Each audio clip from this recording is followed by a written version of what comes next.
a quick follow-up. You have a statement din po kahapon about, just to have it on record, can you just please elaborate your statement na NBI should look into former President Duterte's kill threat against senators? Well, it's so disheartening, no, for public officials, especially those who have served as our president, to say these things, no, to threaten. I mean, say na mas madali lang sabihin na patayin na lang natin yung mga senators. In the past, we've heard him threatening illegal pushers, drug syndicates, etc. Napatahin itong mga illegal drug lords, tsaka mga illegal pushers. But he mentioned that he made those threats in the context of the war against drugs, to curb, to free our streets from the illegal drugs syndicate. But this time it was said in a context where he has candidates, and there are also candidates on the other side running for the same position. So medyo hindi siya, para sa akin, it's really it should concern all of us, because hindi dapat man normalize yung salita na patayin, or even sa mga, if you go to mga airports naman, di ka naman talaga po pwedeng mag-bomb joke yung bomb threat na jokes, kasi automatically you'll be, mapupusasan ka. How much more, for example, for say that out in the public.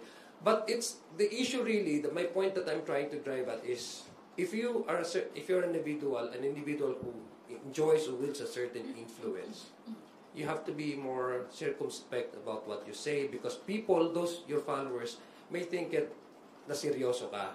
That's why, pag sinasabi na joke, when will it end? We don't know which one is joke and which one is not. So I think we have to be more circumspect about how we say things out in the public, especially if the occasion calls for a choosing of new leaders in the country. So yun yung aking position doon at pananaw, na hindi dapat agad-agara natin ma-normalize at ma-trivialize yung mga threat na dali-dalian mo lang sabihin, pumatay or patayin. Thank you, Mela. Up next, we have a question from Elson Kismorio of Manila Bulletin.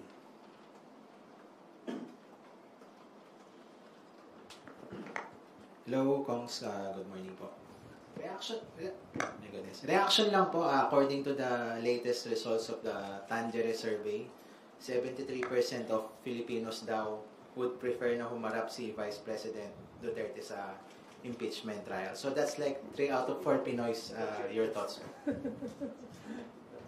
Po, I think it's a true reflection na lang po, no, siguro. Nandiyan na, may survey na po na that doesn't speak po siguro on the support or not of the impeachment. It just really speaks about the trial itself. At kung gusto ng taong bayan ay magkaroon na tayo ng trial. The issues are very clear, the questions are clear, and I think all we need now are the answers and the proper venue that they have always sought. As mentioned before, these issues, hindi po yan bago sa atin. We've had our hearings in the budget. Hindi naman po na we were not afforded the opportunity with the appearance and the answer. We had our good government committee. Didn't afford us also an appearance and answer. Not the proper venue po. When it came to the Quad Committee and questions on certain aspects of the EJK, did not appear, or when she appeared, hindi po the proper venue. It chose not to take the oath. All of these roundabout ways, only to say po na parang hindi po yung proper venue. Ngayon po, we have the opportunity. An impeachment court is the proper venue. 73% of the Filipinos agree that this is the venue. Dapat na po siyang tumayo dito and to answer these allegations and to finally put to rest all of these allegations. Whether ako, personally, of course, as part of the prosecution, I believe in this case. I believe that we can establish guilt. But for most of the Filipino people, whether we succeed in establishing guilt or not, at least to clear the air already po, stand and be answerable for this. And I don't know if that survey would have any effect, kasi as it stands, nakalimbo pa po tayo, hindi pa nakakonvene yung impeachment court. But I think that's just to be expected po yung survey results. Wala namang may gusto na may tanong na hindi na isasagot po. No? I think it's very clear to the Filipino people and we want answers. You know. In addition to that, I think in the bar of public opinion, it validates why the House of Representatives says most of us, all the members of the prosecution, that it has to be the impeachment trial has to proceed, no? As what the framers of the constitutions say. No? There's a difference between how do we quantify, how we define in actual term, no, in actual timeline, yung word na forthwith. No? I think the framers of the Constitution, as supported by this 73 survey, says that impeachment trial is so important that it has to proceed without any delay.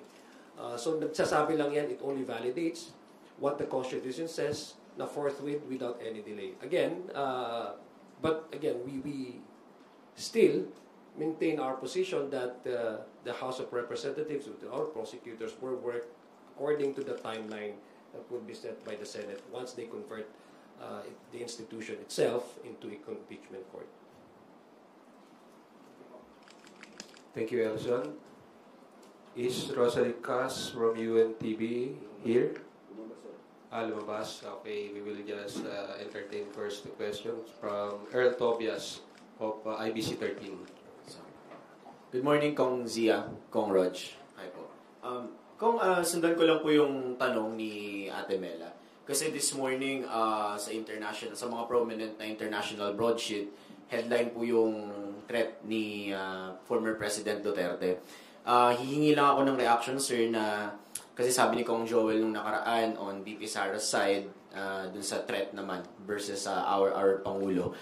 Sabi niya parang international embarrassment yung nangyari dahil nasulat nga sa mga broadsheet yung naging threat na ni VP Sara. And now, former President Duterte naman has these threats and nandito ngayong looming election season. So ano lang po yung reaction as a lawmaker na this is the kind of traction na nakukuha sa Pilipinas, specifically this season of the time? Yung sinabi ko, that's why it's disheartening eh. Kaya nga sinasabi natin, we have to be circumspect about the things that we say out in public.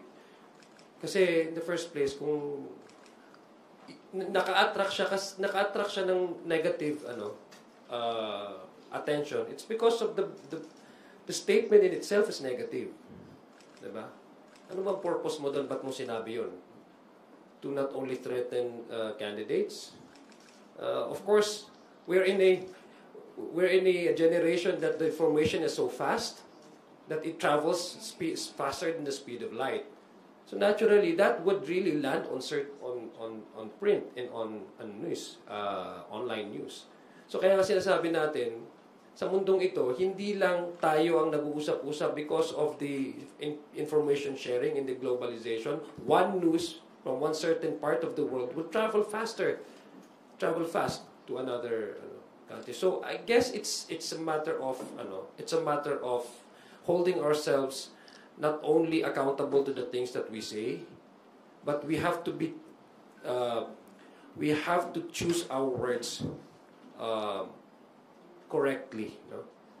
Especially if we have a certain degree of power and influence over a certain group of people. In this case, sa whatever you call it, in whatever angles you may, talagang hindi dapat po natin payagan na mag-normalize yung salitang pagpatay at pagbomba. Kasi nga, hindi lang ho yan sa aking opinion. Pero even po sa ating mga polisiya, batas hindi talaga ho po. May penalty ho talaga yan. Sabi ko nga sa mga airports, if you throw a bomb joke, talagang pupusasan ka. Diba? Aarestuhin ka talaga. Kung given that weight, and speaking of accountability, purso ko lang yung angle, do you think it's high time na meron ng pag-iimbestiga na gawin in case na maulit? Kasi simula pa lang naman to, proclamation rally pa lang yon. And usually ang pattern is that kapag may nag-react, katulad nito, may statement kayo na bago, maririnig ng kabilang panig, and then of course, they are free to also have their opinions back. Pero in case na ganito yung maging pattern pa rin, dapat ba mas appropriate action ba yung meron talagang cases na ma-file or maimbestigahan na yung ganitong klaseng pagbabanta? Well, if we believe in the phrase that no one is above the law, it should be applied to everyone. Diba? Kung ang ordinaryong tao, inaaresto mo dahil nag-joke lang siya ng bomba or may papatayin, I don't see any reason why it should also be applied to a certain individual simply because he's higher in stature or in influence. Thank you po.